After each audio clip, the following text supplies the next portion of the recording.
Moving right along in our new technician series, today we're going to talk about how to ask and hopefully get that very first raise ideally, or really, these things kind of apply to any raise that you ask for going forward forever in the future, unless you run the company and then you'll by then have figured out how to get yourself a raise. Before we get into some of the things that I really want to talk about how to actually get the raise, we need to talk about some ways to absolutely not get the raise. So for these first parts, don't do this. Do not do this. I have fallen victim to this myself personally, and I've seen other people do this, and every single time it ends in a way that you'd probably rather it not end in. So here's the things you should never ever say when you're trying to get that raise. Number one, the technician next to me or across the shop or on the other side of town makes more money than me. That is, my friends, a surefire way to get a big old fat no, and probably a no pretty darn quick. I fell victim to this when I first asked for a raise in a completely different industry, another job long before I was a technician, and I actually thought I was going to get fired because I wasn't supposed to know how much that other person made. So don't try and leverage what Steve next to you in the bay next door makes to get yourself more money. It almost never works. Next up, another one that I've seen go catastrophically wrong for some people is saying, if I don't get a raise, I am going to quit. I'm going to go work here. I'm going to not do a good job. I'm not going to do anything. Any of those things are probably going to get you fired, especially that ultimatum one. If you don't give me a raise, I'm going to go work here. I have witnessed personally someone do that, and then about 30 minutes later, they were rolling their toolbox out of the shop because nobody likes to be threatened with, if you don't, I'm going to, especially when that is supposed to be a negative consequence. Most places don't care for that, so don't do it. Next up, don't use words like I feel like I deserve, I feel this, I feel that. Here's the thing about being an employee. If there were a piece of software or a piece of technology that could replace your job completely or a large part of your job, you probably wouldn't have that job. So when you say things like I feel, it means that you are saying you are so important that your feeling should be somewhat relevant to the conversation. And as much as we maybe love our job and like our employers, and I had a really great boss and worked for a really great dealership, ultimately, when it comes down to numbers, nobody cares how you feel. So if you feel like you deserve a raise, great, you probably do. I'm gonna tell you some ways to convey that message without saying that you feel like you deserve anything. I know that seems harsh and like you don't really wanna believe that if a piece of software could replace you tomorrow, it would, but trust me, it would. And that hurts your feelings, I get it, but we're not talking about feelings. We're talking about getting a raise. Let's move on to the next one. The final two I'm going to throw together, and that's I have bills, I have a mortgage, I have a kid on the way, I have a car payment. All these things are not relevant to how much money you make and what you do at your job. If you are in debt to your eyeballs, I feel for you. I really, really do. I think that's a very bad, irresponsible choice, and I've also been there, so I know personally how that feels. That is not your employer's responsibility or your employer's fault, so don't try and put that on them. It may seem like, yeah, I just bought this house, I need a raise, but then you're saying that it's like your boss's problem that you bought a house and they should give you more because you made a purchase, and that's not how it works. I also really don't like this one, but if you're tactful, you probably can use this one, and that's cost of living increases and cost of living raises. If you are delicate about it, you can actually use this as a bit of a leverage tool to convince your boss that you deserve a raise. However, I really don't like that very much. So if you can stay away from it, stay away from it. The other one that kind of goes along with cost of living is saying things like, hey, you just raised the labor rate 4 times and I didn't get anything. Well, I understand how that feels because I've been there, right? I've witnessed that firsthand as well. That's kind of another thing that don't put it on your boss. It doesn't really apply. Do I think if the shop raises the labor rate 5 times that some of that money should go to the technician? Yes, I do. But just because the shop raises their labor rate 40 cents an hour doesn't mean you get 40 cents an hour too. Us as technicians, we don't see a lot of what goes on behind the scenes in the business, and we don't understand cost of increases in other places and things like that. So we'll talk about that at a different time, but for now, please don't use those kind of things. Just because the shop raises a labor rate doesn't mean we get anything. If you want that to be the case, and you want to raise the labor rate and get more money personally in your pocket, I have a great suggestion for you, and that is start your own shop. And even then, I know some of my fellow shop owners that may or may not watch this, you probably know it doesn't mean that you're going to get any more dollars in your pocket. Now that I've probably made you sad and told you that if a piece of software could replace you, it absolutely would, let's move on to the positive things and talk about how to get that raise. In my entire working career, I don't think there's ever been a raise that I've asked for that I haven't got, because I have brought exactly what I'm going to talk to you guys about today to the table in a very, very calm, positive manner. Your demeanor from the point of saying to your boss, hey boss, I'd like to have a little chat about whatever. If you want to tell them you want to raise then and there, cool. In the scheduling process, great. If you don't, that's fine too. But timing and your demeanor are vital. If your boss just got screamed at by a customer, probably a really bad time to go ahead and ask for that raise. Or if you just broke a transmission, probably a bad time to ask for a raise at that point too. So your demeanor and attitude going into it immediately and timing are crucial. Don't do it on a day where your boss is having a bad day. Now, I have some very specific things that I think presenting to your boss work really, really well. However, there's also a mindset that comes along with it. The mindset is not that the company owes you anything.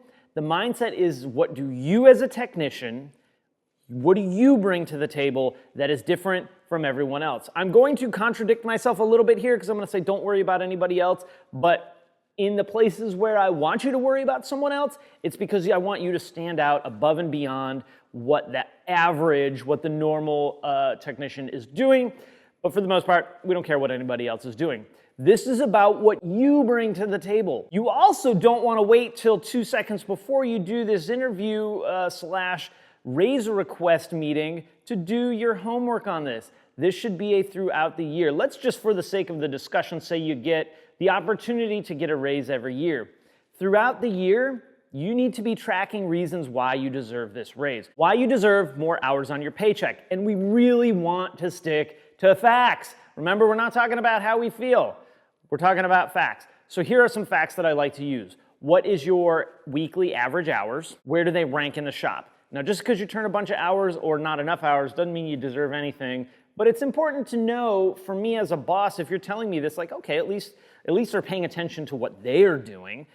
I would also like to know, like, what are those hours as a percentage of the overall shop hours? I don't necessarily care what the percentage is, but I, as an employer, am now going, okay, Steve is really doing a good job paying attention to the whole shop, not just himself. And while I always had the mindset of, I am running Charles VW out of my bay, I also care about what goes on in the shop. Basically, you want to keep track of the things that your boss tracks. Things like average hours per RO. How much stuff do you break and how much does that cost the company over that course of a year or whatever time frame, right? If you're breaking $200 worth of stuff every week, well, my friends, that's probably your raise right there going damn out the window. But if we used to call it a shop ticket at my dealership. So like if you broke a dipstick funnel, you just put it on your shop tab. And I can't say it enough, I had such a cool boss and a cool environment that as long as it wasn't like you were doing it daily and as long as it wasn't intentional, he would take care of it as a cost of doing business. So if you have, over the course of that year, say $500 in a shop ticket, and maybe the average in the shop is like $1,300, well, hey boss, not only am I awesome, not only do I have a really high average hour per RO, not only do I have a really great fixed right first time is another huge one. Out of all the facts and the numbers that you want to present to your boss or whoever it is you're talking to about a raise, fixed right first time, if you have that ability to show documentation of that, amazing. Like VW and a lot of brands present that information to the dealerships. If you don't know if your brand does, talk to your boss about it because it's a great leverage tool for getting more money. I would also document your comebacks, right? If you work in a small shop that maybe the boss doesn't track that, Document it yourself. The better job you do documenting what you do, the better off you are, and the more hard, ironclad, not debatable facts that you're going to be able to present to your boss. Hey boss, my fix rate first time is 99.5%, or my fix rate first time is like 62, but here's why that's actually the case, because I am the shop foreman and I'm fixing all the comebacks, or I get all the really hard cars, or whatever, right? On the really hard cars note, never say I feel like I never get any gravy work, and I feel like I never, right? I feel like I only get the hard cars, because I promise you, most of that is perception, and I get it because I've done it too, and I've gotten caught up in that mindset. It's a bad mindset to get in. A lot of that is perception. It is not reality that you never get any gravy work for most of us. Some of you I know it is, or you only work on the junk, or your service advisor hates you, right? Whatever. We're sticking to facts. But if that is a fact, what a great presentation to say, hey boss, every time we have a car that comes back, or 65% of the time when a car comes in on the rollback because someone else messed it up, I'm the one that works on it and I'm the one that fixes it. So anything you can document to your boss as proof that you are actually doing the thing you feel like you are doing is way, way better than just saying like you feel like it. Also, we need to look at what accomplishments have we had throughout this time period, right? This 1 year or whatever it is. Have we gone from no certifications to ASE Master? Have we gotten our brand certification? Have we done other things, right? So now when I think about brand certification, I am thinking like, is this the technician that just did the bare minimum? Like you have to do this stuff. This is a condition of employment doing these. Did you do that because no one cares that you did the bare minimum?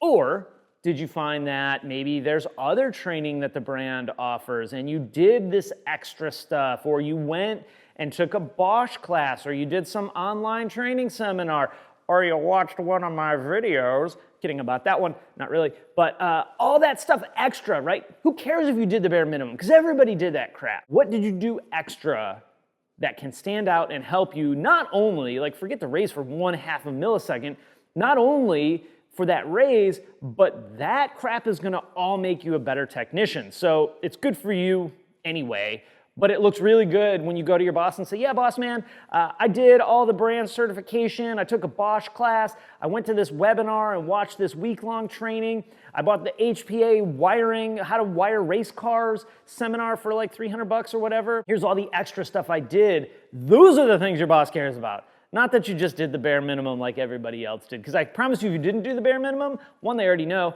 2, they've already been up your butt about it. And 3, they shouldn't have to beg you to do training to help make you a better technician. Any certification, any education, any awards, customer reviews, if a customer takes the time to write a review about you that's positive, you better print it out as soon as you see it and you tuck it in your little I'm gonna ask for a raise folder. And then when it's time for a raise, say, hey boss, look, this year I've had 15 customers review me personally. Isn't that awesome? The fact that a customer takes the time to review a technician personally, even by just putting their name on the thing, is huge, because a lot of times customers don't have interaction with us technicians. That's huge. You gotta have that. Anything else you can think of, any little thing you can think of. Boss man, I organized the tool room back in March and I've been documenting that.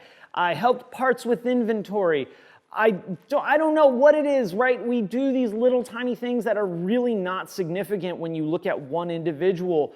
Write that stuff down. You don't need to go to your boss every single time you do something extra special. They don't care. They don't want to hear it. They expect that you're going to do extra stuff. That's what good employees do. They do extra stuff, not because of the money, but because it needs to get done, or that makes them feel good. I don't know. There's a million reasons why people do things. They don't need to know about it every single time. But you need to, and you need to present that at the time when you're asking for that raise. Now, we also need to really make sure that, in addition to all the stuff I already talked about, we know what we want, okay? What you can't do is just go into your boss's office and say, hey, boss, I want a raise. They're gonna go, okay, cool, why? How much? Well, figure that stuff out if you're lucky, or they're just gonna tell you no. Or what they'll probably do is even worse. What they'll probably do is give you like 20% of the raise you would have gotten if you would have done all these things to begin with and really presented to them that you deserve this raise. So we need to go in knowing what we want. Is it $1 an hour raise? Is it $3 an hour raise? Is it reasonable? Are we asking for like triple what we make now? Because that's probably not reasonable. I always like to shoot a little higher than I think I might actually get. Let's say you make $20 an hour and you feel like, okay, a 10% raise is reasonable. So you ask for 22. Maybe they come back with 21.50.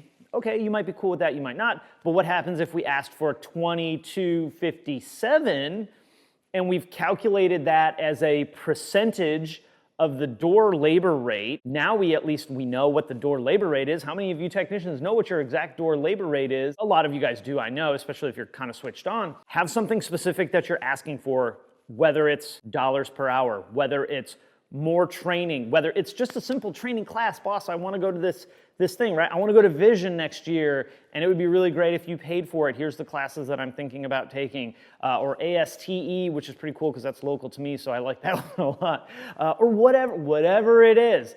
Even if it's something as what seems to be as crazy as trying to get your boss to pay for you to go to SEMA, Apex, there's a ton of training that goes on there. Boy, wouldn't that be awesome if you got your shop to pay for you to go to SEMA so you could attend some training classes, and oh wow, just so happens that there's a whole lot of other cool stuff going on there that you could attend. Boy, I might even talk to my boss and say, hey, what if we went, boss? Maybe the boss next level up will pay for that. Just a suggestion, but don't limit yourself. My point to this is don't limit yourself to just, I would like to make $2 more an hour, please, right? Think. What else is out there that we could do? Maybe it's more involved in what the shop is doing because you want to open your own shop one day and you want to see how the workings up front go versus what goes back in the shop. If you didn't understand that average hours per RO and effective labor rate and door rate versus effective labor rate, if you don't understand those things and you want to, that may be an additional thing to ask for as well. I would ask for the raise too, as well as learning all that stuff, but that may be another arrow in your quiver, so to say, because it's not always about just money.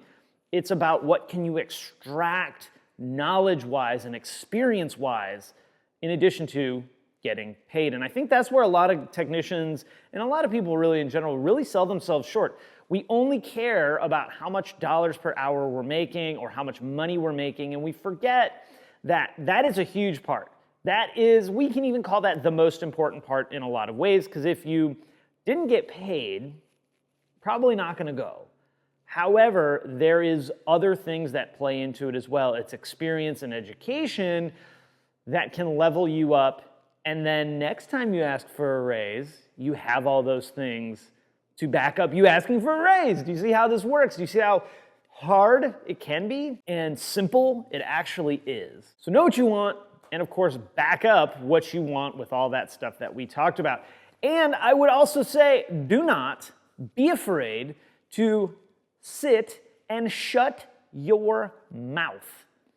Oftentimes, people like to hear themselves talk. I feel like that was a dig at myself. And they'll ramble on and on and on and just puke words for the sake of puking words because silence is uncomfortable. If your boss leans back and does one of these things or leans forward on their desk and does one of these things, you sit there, you look at them, you smile, and you shut your mouth. Let them have time to process the information that you've given them. If you just start word barfing, what are they gonna do? They're gonna tell you no because that's easy. You're not even giving them time to process all that really killer information that probably 10% of the shop has ever presented to them when they ask for a raise. So, whoop your mouth and sit and enjoy a little quiet. And I will finish up with this. Whatever happens, we need to have a good attitude about it, right? If you don't get that raise, I know it hurts, I know it sucks, especially if you did put a bunch of work into it. You may feel like you do deserve it, and you might actually deserve it. If you don't get that raise, the last thing you really should do is go back to your toolbox, slam it closed, and walk out, okay? There's a time and a place for that. Toolboxes have wheels for a reason. I agree with all that stuff. But immediately after you ask for that raise is definitely not the time, okay? But what we do want to do is we do want to set the stage for a next conversation, regardless. If you get that raise, boss says, you know what, Steve, I think you are worth another $2.57 an hour. I'm gonna make that happen for you. We need to do a couple of things. One, we need to make sure that we set up a time when that's going to activate. We also need to make sure that we set up a follow-up conversation to look forward to the next year. If you get that raise and you say, okay, great, that's awesome, thank you, love it, awesome, awesome, awesome. Let's set up a time next week to kind of look forward to the next year. This does a couple of things. This shows them that, hey, this guy wasn't just trying to stroke me for a couple more bucks, and they really do care about the business. But for you, this allows you to set up an opportunity for in 1 year from then to talk about another raise, right? We don't want to just say, all right, cool, I got my $2, I'm out. We want to keep setting the stage to make more money. We want to keep setting the stage to have this conversation over and over and over again. If we don't, we're not going to make more money. So we need to set it up so that we can do that. If you don't get the raise, you still need to do the exact same thing, because then the follow-up question is, and the way you should really approach is, hey, wow, that really stinks. You know, I was really excited for the opportunity to earn a little bit more money on my paycheck. Can we set up a time to talk about the next year and looking forward and really focus on some of the things that I can do to improve myself as a technician, to be even more valuable of a member of the team, and then at that 1 year mark, readdress my compensation. All the same things as if you got the raise, you want to do it. If you didn't, in fact, both of them are equally important, because we want to set the stage for continuous raises. Instead of having your boss just tell you, well, if you want to make more money, just turn more hours. I want more dollars per hour, and I want to make more hours. Also, I know I said I'd finish with that, but I'm going to finish with something very, very important, and we'll deep dive on this another time. You should be setting this stage from the first time you interview for the job. Never do you have more power to get more money than right before you say yes to a job. Never do you have more leverage to set the stage for multiple raises right before you say yes to the job. So put it in writing. Hold yourself responsible for it. Hold your boss accountable for it too. You want to set that stage of, when I take this job and make $20 an hour, don't just say, well, how often do I get a raise, right? Say something a little smarter and craftier. Something like, you know, I love this dollar amount. This is a fair dollar amount. I'm really excited for it. Let's set a time, make sure we set a time on my work anniversary every year to talk about the year, some things that are going great, and some things that I can do to improve so I can keep progressing forward in my role with XYZ company. If you do that, you've set yourself apart from so many other people. That alone will probably get you more than you really think it will. But make sure you present facts, because most people don't care how you feel when it comes to making more money. That's not to say they don't care about you as a person, as an employee, and they're not valued there. But when you're asking for more money, you need facts. With that, I'm out, guys. Don't forget to check out the rest of the playlists geared towards new technicians. I'll, of course, link that down below. Thank you guys so much for watching, and I'll talk to you again next time.